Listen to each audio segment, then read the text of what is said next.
The 467th edition of the MMA Gambling Podcast on the Sports Gambling Podcast Network is brought to you by Hall of Fame Bets, the sports betting research platform for parlays, player props, and game lines.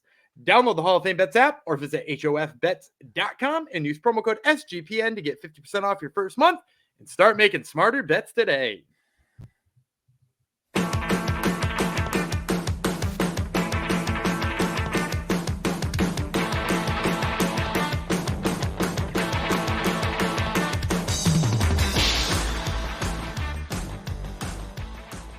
Howdy ho, DeGenerinos. Welcome to episode 467 of the MMA Gambling Podcast and the Sports Gambling Podcast Network. It's going out to, I think it was Eric Does Sports who called us out in the Discord for being cowards and not being in there Saturday night to take our punishment for our horrible UFC picks. This goes out to Eric for trying to make Gumby and I be accountable for our actions. Thank you for coming to the show. We're going to be accountable for this episode, which will be LFA 173. Gumby's going to give you 5 winning plays, maybe even more. Who knows? Sometimes he gives you some plays for. I got a sneaky one. Oh, there you go. There you go. So we're going to break down at least 5 of the fights for this week's LFA event, and then Wednesday, Thursday we'll be back to the UFC to preview and make picks for the very last pay-per-view of the year. Let's bring in the regional MMA god himself, Gumby Vreeland, to help break this down. Hello, Mr. Vreeland. Yeah, so we'll quick recap. 4-1 on Octagon. There you go. That's why you want to jump into that, do you? I don't have to 4-1 on Octagon. Missed a underdog we picked on a split decision, Lengel. And it was I think they got the decision right ultimately, but it was clear second round for him, clear third round for his opponent, Samuel Bark. And then the first round, they just both were like kind of feeling each other out. He scored a late takedown that I thought might steal it, but like the bigger strikes were from Bark. So it was an exciting back and forth 3-round fight, or actually the second 2 rounds, or the second round and the third round were both fun. The first round kind of sucked, but that was the only one we missed. We hit some like even money in the co-main event with Paradiser beating Ivan Butchinger, and then some other kind of chalkier plays, but 4-1 overall. Fantastic. Up money, I assume. Yeah, it was up. I want to say it was up like $75 if you bet 100 on all of them. But some of that was because Matej Panaj was negative 2,000. So that correct pick, if you put a blind $100 on the money line, was good for $5. All right. Bright future for anyone that we saw on this card. In the Discord, Turnip was singing the praises of Samuel Bark. I think he probably, if he continues to iron things out, is kind of interesting because he's got that Thai style. And I talked a little bit on, last Monday about his wrestling and grappling, which I think is actually a lot better than people give it credit for. I think Panaj is good. Like he had his chance on Contender Series and lost to Cedricus Dumas. Which will always bewilder me, mostly just because like this is a guy who throws well from distance and has like really good, like striking. And then in that fight, he just like decided to be in Cedricus Dumas's guillotine. So like a weird one, but I like Panaj. I mean, Keita's good too. Keita won in the main event, so lots of potential there. Fantastic. Thoughts on this week's LFA card that we're going to be covering? LFA 173. A lot of potential talent here, and I'm gonna, before we even get into the official fight, I'm gonna throw a name out there that people should pay attention to. I actually got to interview, and this is not just me being a homer, but I got to interview an LFA guy for this weekend's fight card. Actually, 2. I talked to Aupuni Pagaoa last week, but this week on the Top Turtle MMA podcast, we're gonna have Oseuman Oyemolan. Who's on the prelims. He's only 2-1. So he's like a real raw guy. He's fighting a dude who's 4-0, like real hot prospect. But this dude is an absolute sniper with like crazy KO power. His last fight, he won with like a sick head kick knockout. So keep an eye out on Oseuman Oyemolan. And there's a chance that since his opponent's 4-0 and has like a much better looking record than him, there's a chance he comes in as a dog here. So if that when that first posts, if you see that number, especially on some of those offshore books when they first post, I would get in on Oseuman Oyemolan. Easy for you to say, Gumby. I know. I contemplated putting his fight on here anyway, just to hear you try to. Do you got the LFA Tapology page open right now? I do. Oseuman Oyem Oyem Honlin. Oseuman Sure. Oyemolan. See, Gumby just made that pick to flex that he can say the name properly. That's all. I actually, in my interview this week with him, which you'll hear when the Top Turtle MMA podcast I drops, will hear. Never miss I it. introduce him and then I ask him how I did saying his name, because if you watch like regional announcers, there's been like 7 different pronunciations of his name so far. I assume you did good, or you wouldn't be mentioning it right now, Gumby. He said it was all right. Oh, all right. So he's being polite. He's being polite. I want your co-host on Top Turtle to say his name. So yeah, make sure you have him. I'll see if I can get him to do it. That would be fantastic. All right, let's get cracking, shall we? LFA 173 Fernando versus Bekoev is going down from the Pearl Theater in Las Vegas, Nevada, in a cage. Sadly, nothing crazy, just a cage. 10 fights. That will be this coming Friday, the 15th, 8 p.m. Eastern Time. UFC Fight Pass. LFA.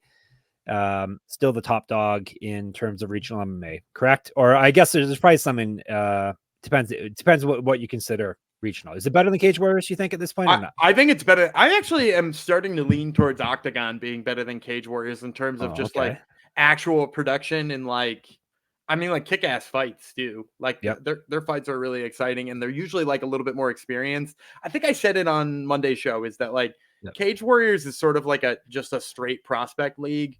Whereas like there's a lot of guys who've already been in the UFC and Octagon. So Octagon is like kind of halfway in between Cage Warriors and KSW. And so like I don't know if you still call that the regionals or if it's just like a smaller big promotion, because KSW I don't even consider regional anymore, right? Like it is regional in that it's only in Poland for the most part. But that is their shows are bonkers big. Like they're bigger than Bellator was before it collapsed. So Octagon's kind of like smashed in between those in terms of what it's trying to achieve. Yep. And how does this rate as the LFA card? It's maybe not got the most guys who are like imminently about to be in the UFC. But I think if you went like 3 years down the road, you would look back at it and you'd be like, oh hell, this card's actually pretty damn good. Yeah. And we got 2 title fights at the very top of it. We're going to start with a main card fight, 1, 2, 3, 4, 5th from the top.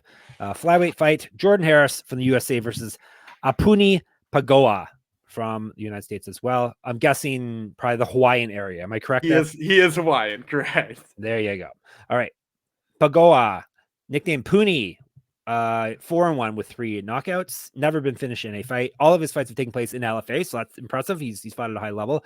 Not much experience, but at least it's a fairly high level. He's won 3 straight fights. Last one via knockout. He's not lost a fight since September of 2021. And we have no lines for these fights yet, so Gumby is going to do his best to guess or at least give you ranges that you should bet these fights on. Harris, 3-0 with 1 submission, 1 known LFA. He's not fought since June of 2022. Is a Muay Thai champion and got an inch of height on Pagaoa. Take over. Go ahead. So I actually think Pagaoa is probably going to come in here favorite. We'll say negative 200. You get plus 175 on the return on Harris. I think Pagaoa is the easy pick here. For a flyweight, he is extremely long. Like he's a big guy for flyweight. He's got really good range, and a lot of that is due. He's one of those guys who spends a lot of time in the early exchanges, like grabbing the other guy's lead hand and then hitting him with the rear hand. It's a weird tactic that you see happen, but like some guys use it way better than others, and he uses it to find range early in fights exceptionally well. His last fight was just like such a great example of what he does in terms of footwork and cutting off the cage and just like being in somebody's face all the time, and B, just ripping the body in the most ferocious way you possibly can. He's a great striker. I think the only questions about him potentially, being in the UFC like soon is like what happens when he runs into a wrestler, because it's not like flyweight short on wrestlers, even in the lower rungs of the UFC. And the guy he's fighting here, Harris, is kind of, he blitzes a lot and throws like, huge sets of combinations and like, run it, like sprinting it. He's like damn near sprinting in. But the thing for me and why I really like Pagaoa in this fight is the longer that Harris is in exchanges, and he likes to be in them for a really long time, the longer he's in exchanges, the more hittable he is. Like his defense just like slowly melts away from him. When he enters those like blitzy exchanges, his hands are up. By the end of it, he's just like throwing from the hip. And I think against the guy like Pagaoa, who can A, tire you out because he's got such good pressure, and B, sort of snipe when he needs to, I think he's just going to find the chin once here. All right, there you go. Before we go any further, Underdog Fantasy time. Underdog Fantasy has a way to play alongside your favorite fantasy players all season long. NFL, NBA, NHL, college basketball, college football. I'm interjecting MMA in here as well because they do have MMA. Simply pick higher or lower on your favorite players' fantasy stats and cash in. You got to play for us, Gumby? Sure. I'll take the higher than on Tyreek Hill's receiving yards on Monday night, because always take the higher on Tyreek Hill's receiving yards. There you go. So watch along and make your picks and maybe make a little cash over on Underdog's mobile app or website, underdogfantasy.com. And when you sign up with the promo code SGPN, Underdog will double your first deposit of up to $100. This Underdog Fantasy promo code SGPN. All right, let's move up a fight and up a few weight classes to welterweights. 3 5-minute rounds. Sarek Shields versus Alfonso Leyva. So Shields is American. Leyva is from Mexico. All right, let's tell you about the Mexican first. Leyva, he's a sniper. 6-1 with 6 knockouts. Yep, that sounds like a sniper to me as well. And he's been knocked out once, so he owes us rounds, Gumby. Never gets old. Legit. He legitimately owes us rounds. 1-1 in LFA. Got knocked out in his last fight. That was back in December of 2022. He's got inch of reach on Shields. And Leyva in a previous life was an Olympic wrestler. All right. Shields, Berserker versus a sniper. Berserker is 5-1 with 1 knockout, 2 submissions. He's been knocked out once as well. 2-1 in LFA. He's won 3 straight fights, 2 of those via submission. 2 years younger than Leyva, an inch of height on him.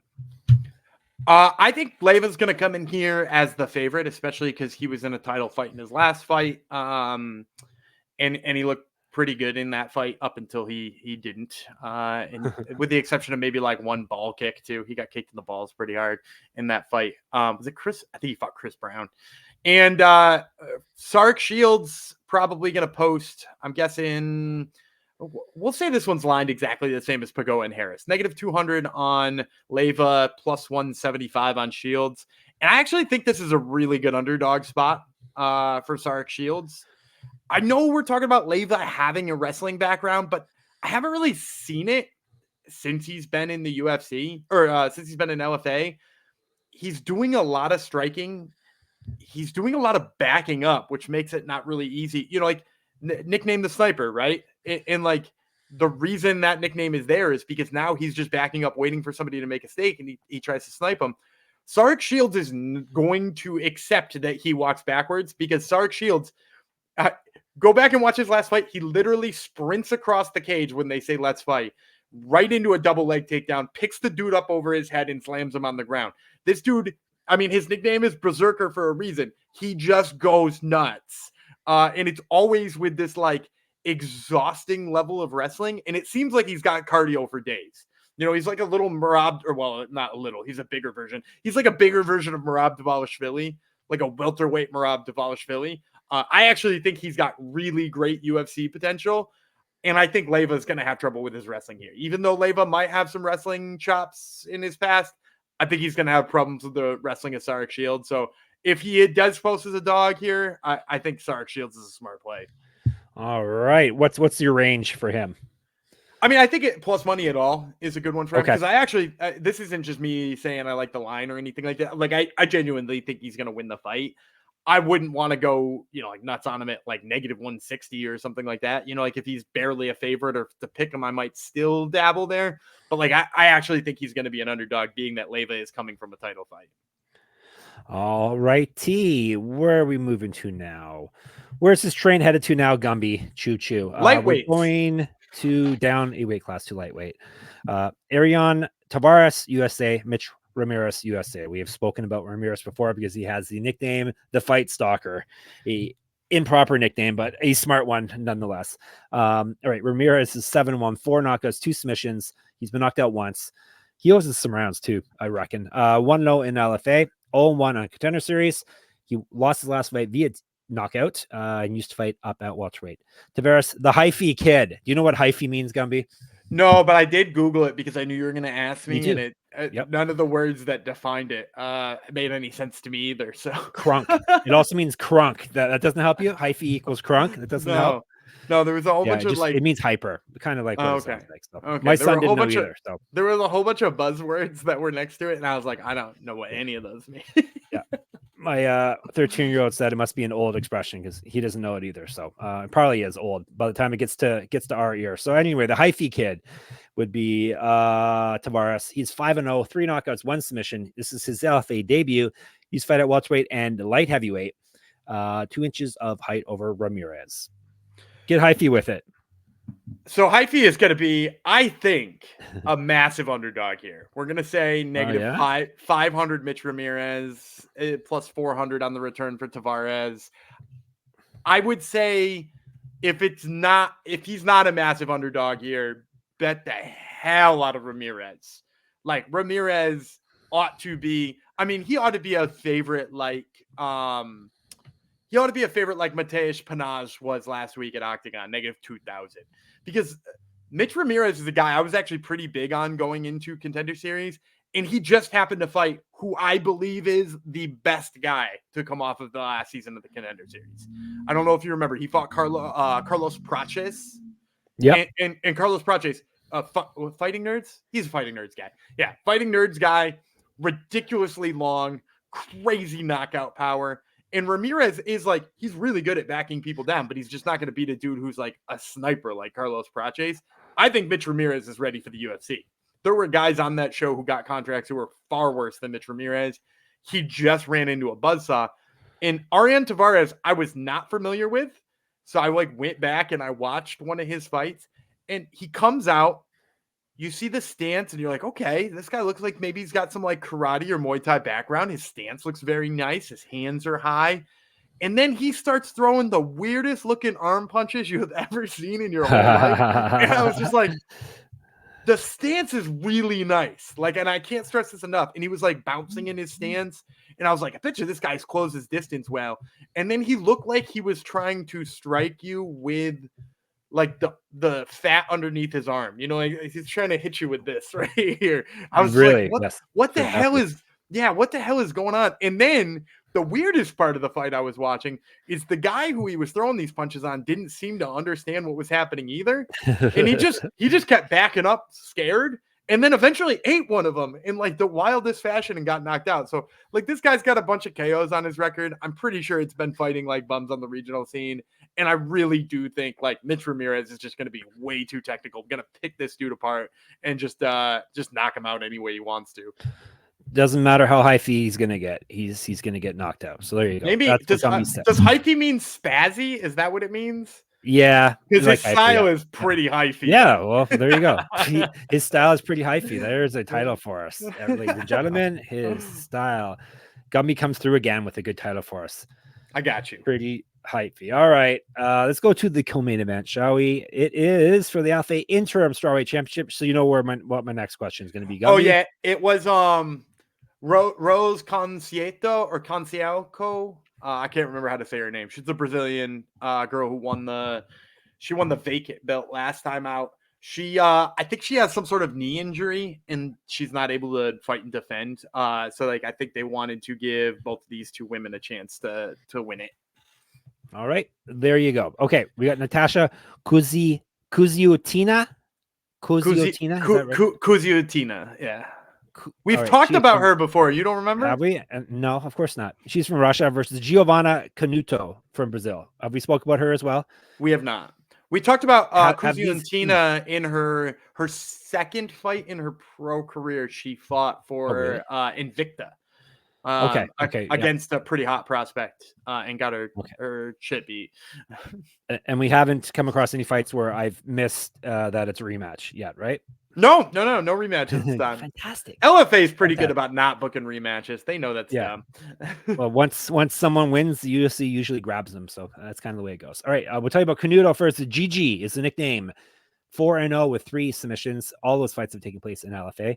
She's not fought since September 2022. 13 years younger than Kuzi, and she's a multi-time Brazilian Jiu-Jitsu world champion. Kuzia, you can call her. She's 4-1 with 3 submissions, never been finished in a fight.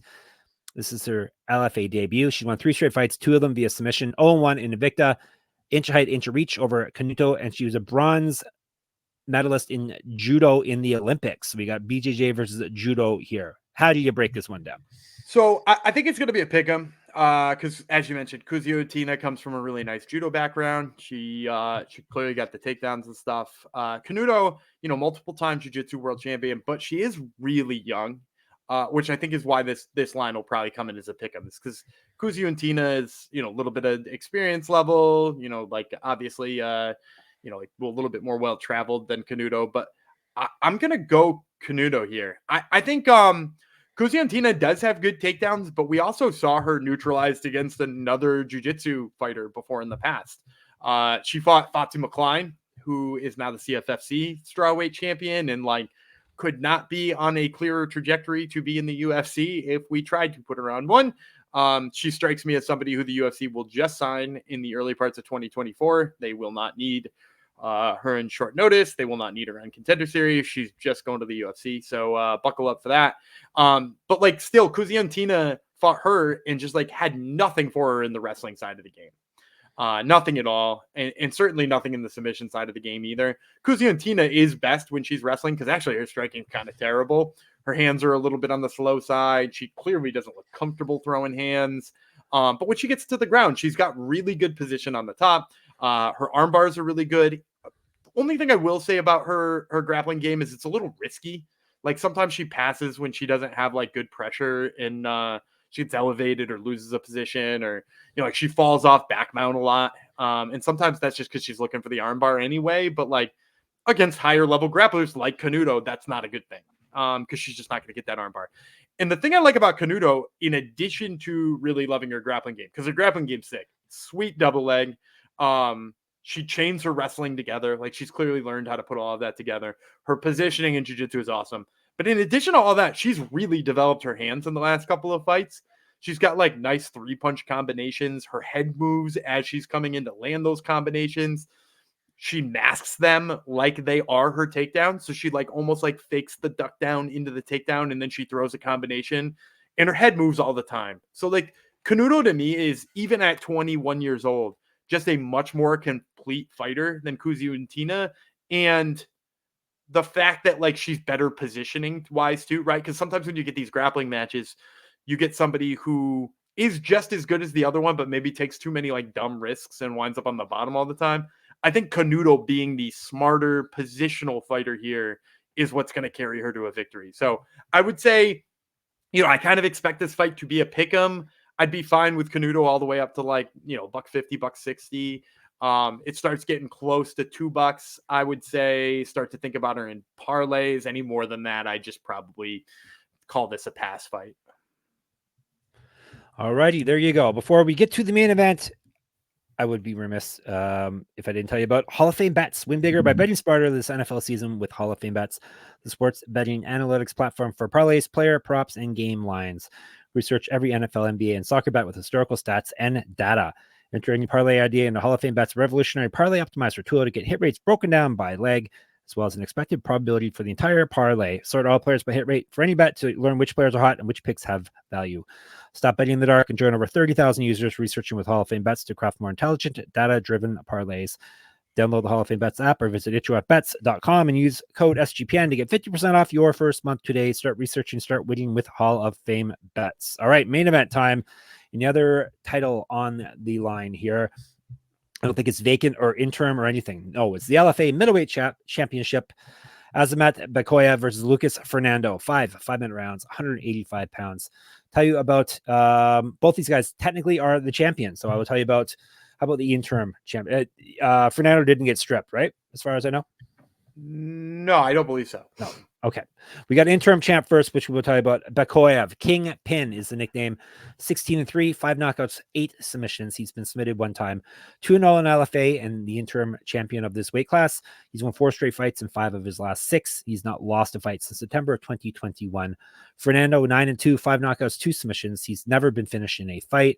4-0 in LFA and is the official champion of this weight class. 0-1 on Contender Series, hence the interim title for Bekoev. He's won 4 of his last 5. He used to fight out welterweight, 2 years younger than Bekoev, 4 inches taller, 8 inches of reach. So he's going to tower over him. Go ahead. So I'm going to go with Bekoev here. I think he'll probably be a slight favorite. We'll say not as big as the other ones. We'll say like, negative 160. We'll get plus 135 on Fernando. The key to this fight to me is just Fernando in his Contender Series fight looked awful grappling. Just truly awful. I don't know if you remember, he fought Cesar Almeida.